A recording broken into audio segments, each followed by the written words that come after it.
Savlon আছে আমাদের এখানে, স্যাভলন দিয়ে আমরা তুলাটাকে ডিজাইন করব।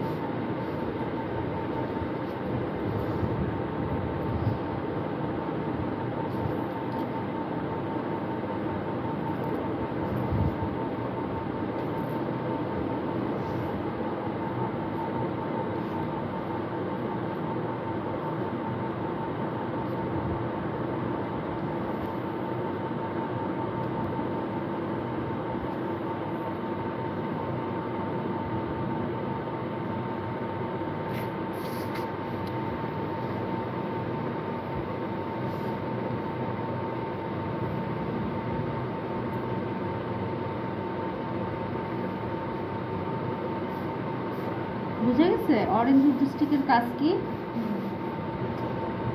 এটার নামটা কি আপু আরেকবার বলেন তো? Orange wood stick. Orange wood stick. হ্যাঁ, ওটা অনেক সময় পাওয়া যায় না, অ্যাভেলেবেল থাকে না অরেঞ্জ উড স্টিকটা, তখন আমরা এরকম একটা ইনস্ট্রুমেন্ট নিতে পারি। এটা যে কেন এই নাম আমার মাথায় আসে না, শুধু অরেঞ্জ স্টিকও বলে অনেক সময়। হ্যাঁ, অরেঞ্জ স্টিক বলে।